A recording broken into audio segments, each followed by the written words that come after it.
ایک بار ایک تاجر غلاموں کی منڈی میں گیا تو اسے ایک ترک بچہ بہت پسند آیا اور اسے تاجر نے فوراً خرید لیا۔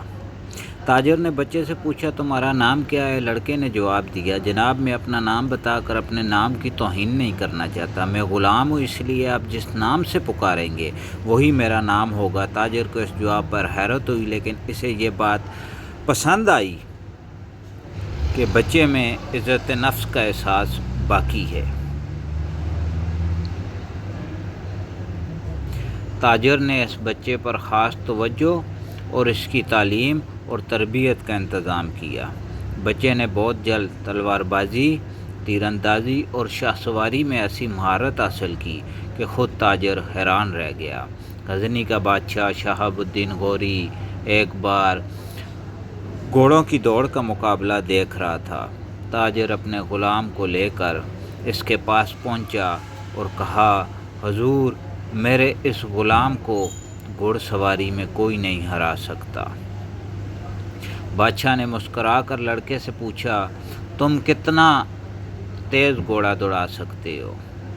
لڑکے نے نہایت ادب سے جواب دیا حضور گھوڑے کو تیز دوڑانے سے زیادہ ضروری اسے اپنا متی بنانا ہوتا ہے۔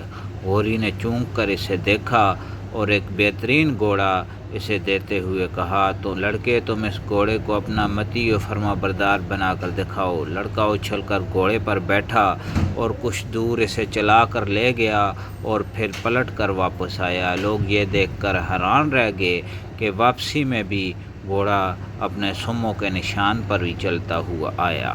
سلطان غوری نے سوچا جو شخص ایک جانور کو اس طرح اپنا فرما بردار بنا سکتا ہے اس لیے انسانوں کو متی بنانا کیا مشکل ہو سکتا ہے۔ اس نے فوراً اس غلام کو خرید لیا جس کا نام قطب الدین تھا۔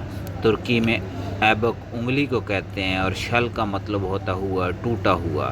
چونکہ اس غلام کی ایک انگلی ٹوٹی ہوئی تھی اس لیے عموماً سب اسے ایبک شل کہتے تھے۔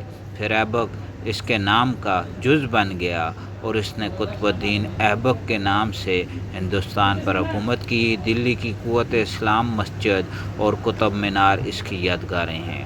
قطب الدین ایک بہت ہی سخی بادشاہ تھا۔ ایک مرتبہ ایک غریب اس کے دربار میں آیا اور کہا کہ میں نے سنا ہے کہ 1,00,000 روپے اگر کسی جگہ رکھ دیے جائیں تو اس سے سکوں کا اتنا بڑا ڈھیر لگ جاتا ہے کہ اس کے سائے میں کتا بیٹھ سکتا ہے۔ میں نے کبھی 1,00,000 روپے نہیں دیکھے۔ قطب الدین نے فوراً حکم دیا کہ 1,00,000 سکوں کا ڈھیر لگایا جائے۔ وہ غریب بہت دیر تک اس ڈھیر کو دیکھتا رہا اور پھر بادشاہ کا شکریہ ادا کیا اور ایک ٹھنڈا سانس لے کر واپسی کے لیے مڑ گیا۔ بادشاہ نے اسے پکار کر بلایا اور کہا تم جا کہاں رہے ہو؟ اپنے پیسے تو لیتے جاؤ اور 1,00,000 روپے اسے عطا کر دیے۔ بہت شکریہ۔